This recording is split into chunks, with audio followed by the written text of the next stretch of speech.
I want somebody to look up on their phone and find a cryptocurrency that does not have a cap supply. Does anybody know? Do they all have cap supply? No? Ethereum. So why is the second largest blockchain in the world have no cap supply? Ethereum is the second largest blockchain in the world. That's what, yeah. I don't know how I triggered AI with that one. But it has no cap supply. So if we could, yes? Because the CEO can just create more. Of course. Right, so if they could create more, what's the difference between that second world's largest token and the dollar? Zero. Exactly right. And so there's something going on that's very interesting, and I've done a lot of history and research to kind of figure out what's going on here. And what I find is the world is really controlled by the few. There's a lot of people out there that have their hands and connections in certain points, and so they can actually lever and control where money goes and how it moves because they have enough friends that move enough money. And so if they want to pick something and say it's the best because they can control it and they can debase it, they're going to advertise it like crazy. You know what they're not going to advertise? They're not going to advertise the thing they really want to buy. They're not going to advertise the fixed supply asset.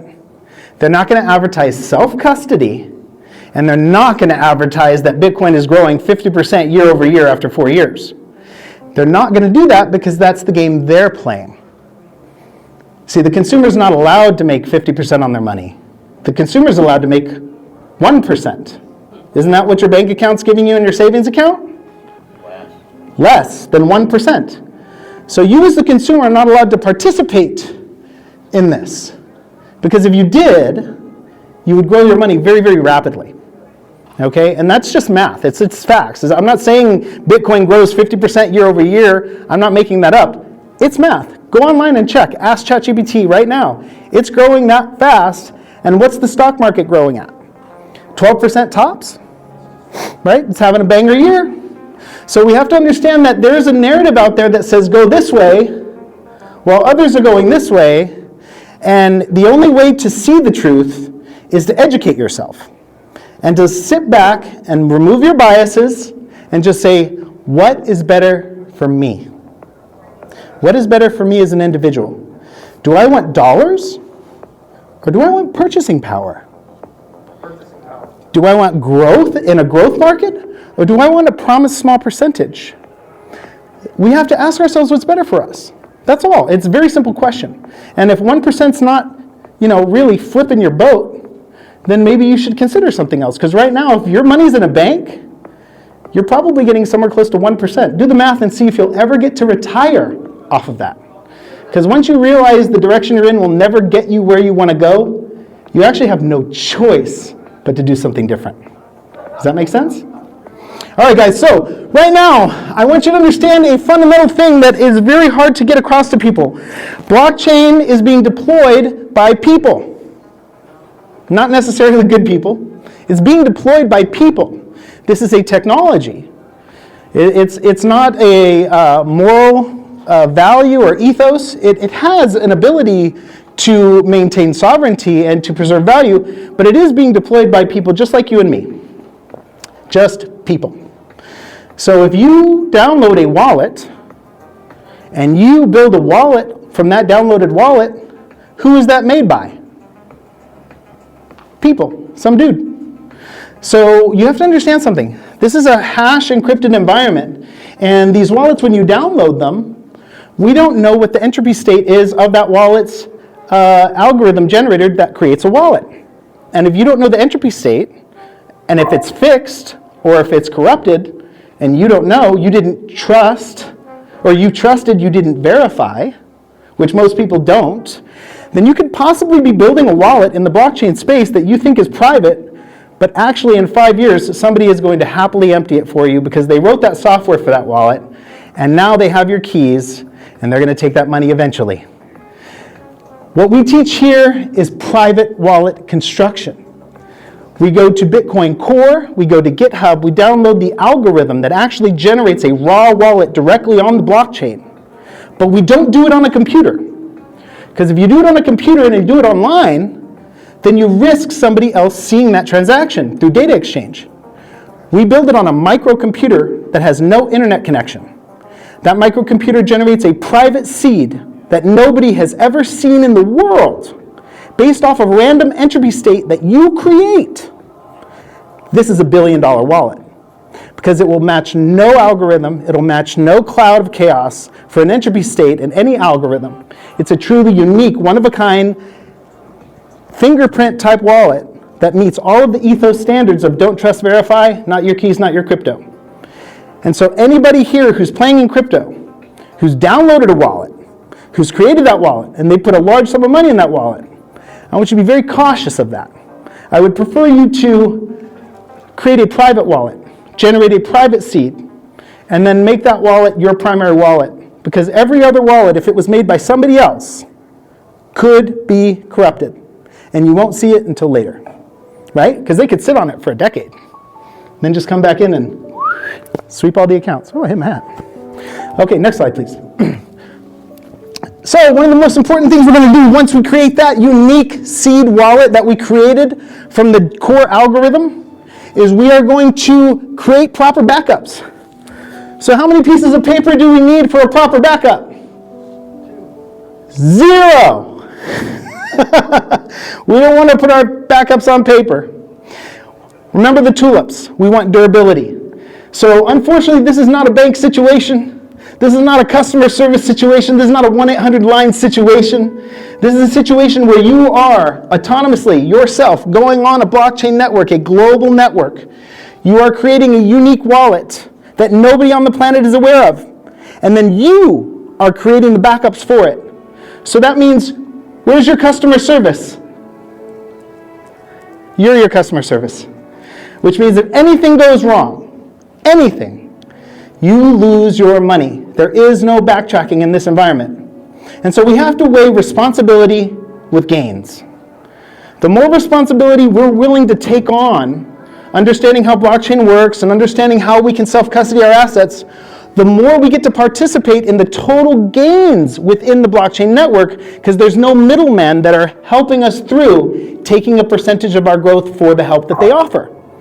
We are allowed to just grow all by ourselves. Sorry guys, got my little text there. So anyway, we're going to use multiple backups. We're going to use crypto steals. We're going to create multiple crypto steal backups. And then we are going to also store those multiple steal backups in different locations. And we can talk about the strategies, because there are strategies involved in how we're going to store them and why we're going to store them. And it's a little different than traditional strategies. And that just goes into the organics of why blockchain is the way it is. Next slide, please. So we're going to make those backups. And then once we back up and we get everything managed, we're going to make sure that we test everything. We're going to make sure we test those keys. We're going to make sure that the backups match. We're going to also check them. We're going to make sure that it works. Why are we going to make sure that it works after we make the wallet? In case you ever needed to use it. In case you ever need to use it, you better know it worked before you put money in it, right? And so you build the wallet, you back it up, and then you test the backup. Well, how do you test your backup? You destroy the wallet and you use just your backup materials to get the wallet back. That is the only way to know that you can get back to this money. That's when you start loading your wallet. When you've done the proper backups, when you've built a private wallet, when you've really tested it. Now we're ready to go. Next slide, please. All right, so once again, I made 3 different slides to hit home on these points because I really want people to understand the importance, the supreme importance of you not producing a wallet with a hot computer. If you are generating a wallet that's got internet access, you're watching YouTube, and you've got your screen up with your seed phrase, boy, you are vulnerable. You are vulnerable. So please, if you are ever going to generate a real crypto wallet, a real one, please make sure that it's offline. Network unplugged eliminates that risk if you don't have a seed signer, a custom seed signer that you got. You can unplug from the internet and generate the wallet and then delete everything and try that. That's still risky if you ask me, because there's keystrokers, there's a lot of things that can really just send off data that you don't want sent off. So I still always always suggest that we use an offline seed signer unit that you make. They're pretty cool to make, and they're super handy because they can infinitely generate unique wallets. They don't just generate one. You can generate a fleet of wallets. You can even have a business of generating wallets if you were to build a seed signer. So really important to have it offline. And also, a lot of people want to do this too. They get their backups and they're like, I don't need Steel. I've got my super dandy password manager in Google, and that is really that's rock solid. So I don't need Steel, I don't need paper, I'm just going to store it online.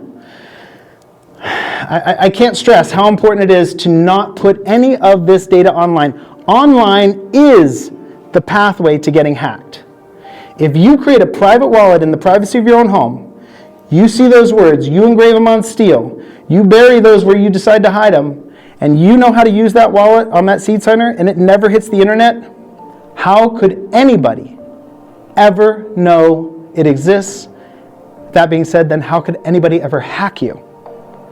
So it really starts with the core of privacy, building it in the proper way, storing the backups properly, testing them, and then building what I like to call a family bank. Because now you've got an infrastructure that nobody can bust, nobody can seize, nobody's even aware of. And if you have enough money, you start loaning it to your family at 5%. You become the Rockefellers, you become a private bank, you start doing useful things with your money as it's growing in an open market. Super powerful and super important. So no online, right? Next slide, please. All right, and so why are we doing this anyway? Who cares about blockchain? You know, nobody really knows if this stuff is going to take off anyway. You know, it's a hit or miss at best. You know, Apple had the iPhone, and they did pretty good. Well, no, none of that is accurate. Blockchain is not a market. A blockchain is a technology, and it's a network. And what's really interesting about how this network works, and what's most important to understand, is that it works in opposite of how our economy works. So our economy technically gets stronger when we print money. We boost the economy by printing money, hence we print money to boost the economy, to stimulate it. Well, unfortunately, when we print money, we debase value. So that's the side of our economy and how it works. Well, on Bitcoin, it works opposite. When you print money, Bitcoin holds value because it has fixed supply, so it goes up. Okay? So what you have to understand is right now there's two antitheses right here. We have our economy where they print for survival, and then we have this new technology that grows on printing. What an interesting combo. So it looks like if we continue to see our economy move in the direction of printing and spending, which is the standard of our fiscal policy, right? I think we're going to dump about $5 trillion on the U.S. global market over the next 6 months because of the government shutdown, the big beautiful bill, and all the other things that are lining up. So if we keep printing and Bitcoin rises when you print, what does that mean for our future? This is a fixed mechanism. This is simple math. It can't be deterred. It can't be changed. These two components work in opposite of each other. So until they figure out how to stop printing, Bitcoin's going to continue to rise. And that is a very interesting thing to understand. Because if Bitcoin is going to continue to rise because of general fiscal policy, and we know that they're probably aware of it, and maybe they shut down the government to slow spending. Maybe they held back spending from the big beautiful bill for a quarter, which is about $200 billion. But eventually that money will be deployed. And when it is deployed, Bitcoin will not hesitate to rise against debasement. So they can hold the market as long as they can. But eventually they're going to have to let the money flow because people need to eat. The funds need to flow to keep the government working. And that means once the money flows, Bitcoin starts to rise again. Okay? It is simple math. So I want you guys to understand the reason why we're here, the reason why we're looking into these wallets, the reason why we're curious about this, the reason why we want to understand it more and use it more is because we know the inevitability of how our market works will trigger how this grows. And so it's near certain, unless they can reinvent the entire way that the government's worked and every government before it. Because I actually checked 6,000 years of history, and every single government in every single country debases their currency to stimulate their economy. It is the way that governments work. So either they're going to relearn something, or Bitcoin is going to continue on its narrative and grow and grow and grow as they debase the economy. And it actually looks like they might, because it looks like Trump understands exactly what this means, and so he's very interested in something. He knows our debt is in dollars, and he knows nobody wants to buy our debt. And so if he can debase our debt down to zero and have everybody have Bitcoin in their retirement accounts, he can actually do a real big switch and empower everybody while he destroys our debt all in one swing. And I think he fully understands this, and that's why I think our monetary policy is changing. That's why I think our Fed chair is changing. That's why I think every single person in his cabinet has associations with crypto companies. I don't think it's going to fail. I think it's going to rise. I think it's going to go higher than anything we've ever seen in human history. Right now, the plans are to print 2x more money than COVID. 2 times more than COVID. And COVID was a 2-year complete shutdown of all money. And I just saw the estimates from ARK Investing, and they just calculated $5 trillion is going to be printed in this next stimulus. So get ready, guys. Everybody thinks Bitcoin's down, Bitcoin's dead, but it's not. It's sitting idle because spending has stopped. Once spending starts again, it's going to rocket up, and it's going to be back spending now. So remember, we're going to be calculating dollars from September all the way up to current, and that's all going to get injected all at once into the economy as debasement. So we have a ton to look forward to as far as growth. Now, what kind of numbers are we looking at? Well, I keep saying 5 trillion. Well, how much is the crypto market? 80 trillion? No, the entire crypto market right now is only 3.7 trillion tops. At the low right now, I think it's 2.8 trillion. So we're about to see almost triple the money enter the space, which means the price is going to go exponential. And that's why you start to hear these predictions of 200,000, 300,000, 400,000 for Bitcoin. In 5 years, $1 million Bitcoin, right? And by 2030, $1 million Bitcoin. Why? Because of spending. They can calculate the fiscal spending for the year, the bills, all of the expense, and they can say, if we keep spending like this and we keep growing at this percentage, we know Bitcoin will be $1 million. It's just math. So this is why we're doing it. So I throw this slide up at the very end to show you guys why. Why are we doing this? Because we know the blockchain space, fixed supply assets, not assets without cap supply, but fixed supply assets will rise uncontrollably and without relent because they just simply have to against the debasement.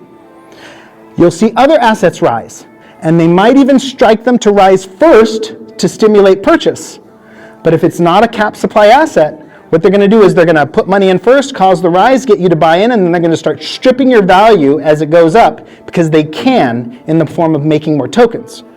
So the trick is to stay away from non-cap supply assets, stick with fixed supply assets that have utility, that allow you to self-custody and yield. That's Bitcoin, that's Cardano, and that's what I have for you guys today. Any questions? Cardano have a cap? No, I mean, yeah, of course, Cardano has a cap. It's 35 billion for the cap of Cardano. Yeah, so, and that's why I honed in on these ones, because I kept looking throughout history, and governments were clipping value, they were changing tokens, they were augmenting metals, and they were stealing gold because it had its innate value. And so they were trying to push off lesser things to the populace. And so when I saw Bitcoin, I was like, wow, this is the gold standard in digital form, and crickets. Don't buy it, don't buy it, don't buy it. Jamie Dimon, if you buy it, I'm going to fire you, right? Yet they're buying it on the back end, not telling people they're accumulating this fixed supply asset. What was your question? Yeah, so what do you think about the tokenized gold, where one token is equal to an ounce of gold? It's pretty cool thing, too. Once again, you're looking at a certificate of a promise of something. Yeah. Okay, so you have to be careful, because now you're entering a tokenized gold in an unregulated space. That's dangerous. Okay? Unregulated space. Okay? Tokenized gold is a promise for gold in an unregulated space. It's backed by real gold in a press level. Yeah, who's got the gold?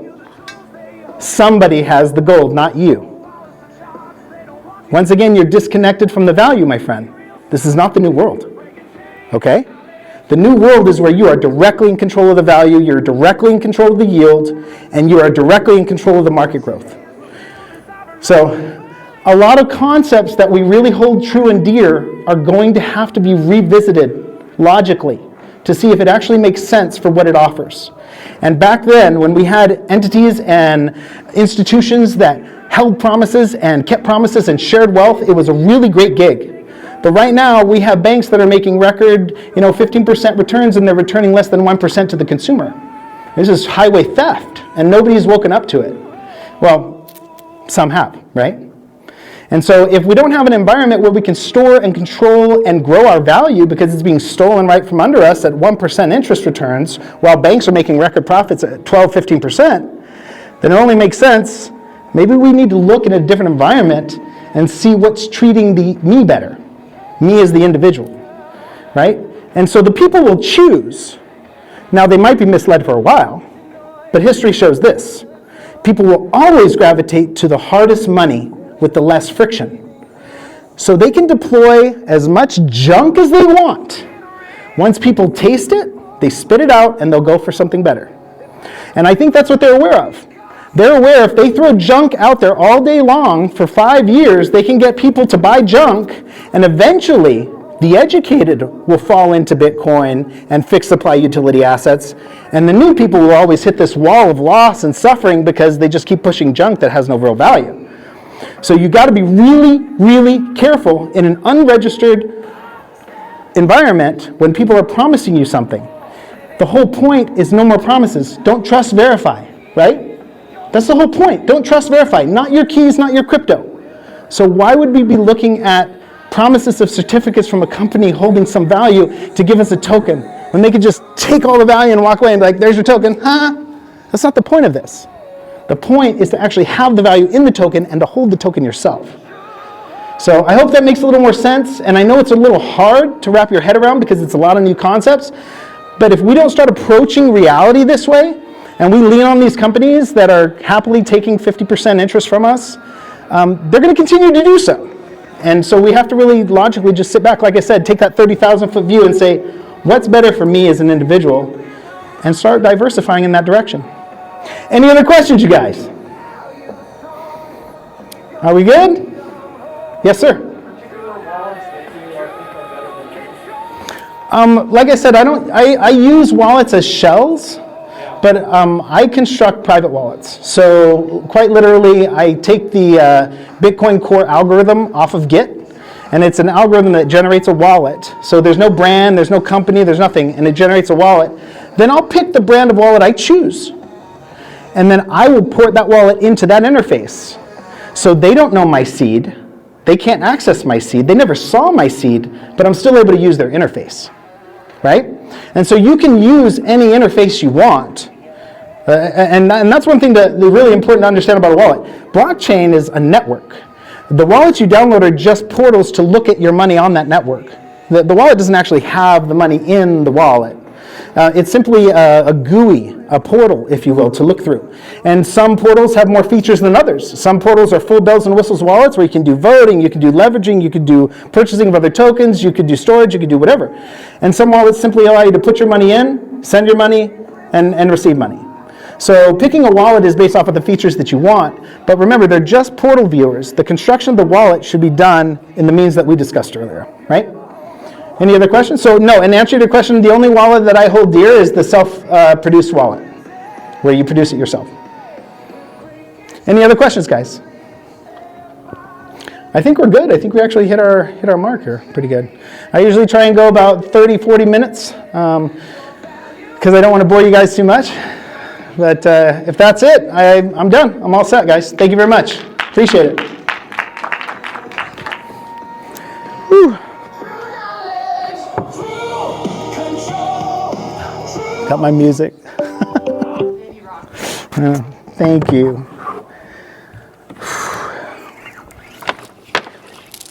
Oh, baby, you want to throw up my intro to my YouTube channel? Play that 3-minute video for what we're doing at Truehold. Just play it on YouTube. And guys, if you're curious about what we're doing, we're starting to make some digital content. We know that this message really needs to be shared out, so we're going on to YouTube now, and we're going to start to create some videos. I created an intro video for you guys on YouTube. And it's the one with the ocean cover, honey. That one. 3 minutes, 41 seconds. It's just 3 minutes, if you don't mind just kicking back and hearing what we're all about. Oh.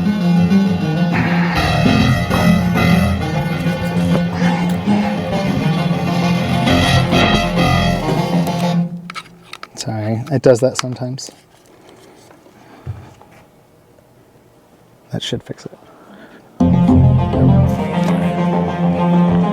Hey, this is James, and welcome to True Hold Crypto. If you're here, chances are you already feel it, that something in the financial system doesn't quite add up anymore. For the past 10 years, I've been deeply involved in the blockchain space, not as a trader chasing hype, but as a builder and an educator and a practitioner. I've run infrastructure, I've taught self-custody courses, I've helped people understand wallets, security, and how to actually own their digital assets, not just rent them through somebody. I've seen people protect their future. Unfortunately, I've also seen people lose everything simply because they didn't ask the right questions. We live in a system that says it's built to protect you, but time and time again it's proven otherwise. Savings get diluted, rules change, mistakes at the top get bailed out, while the regular people are told to be responsible and absorb the losses. Blockchain didn't appear by accident. It emerged because people needed a way to hold value that doesn't rely on trust in institutions that's no longer earned. That's why I created True Hold Crypto. This channel isn't about hype. It's not about pump and dump coins or empty wallets. It's about truth, education, self-custody. We focus on how blockchain actually works, why fixed supply assets matter, how to protect yourself from scams, and how to hold your own keys, and how to think long-term in a system that trains you not to.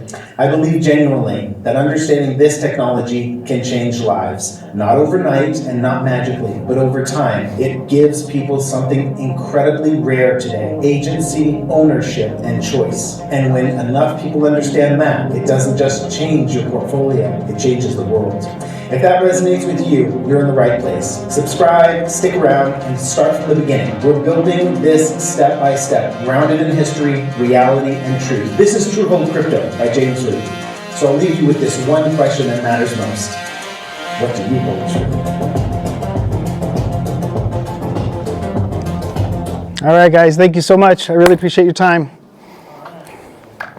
Yeah, please like and subscribe to the channel. Check out our videos. We're going to start producing videos right away, actually. Subscribe. Right. Thanks, man. Appreciate you. All right, guys.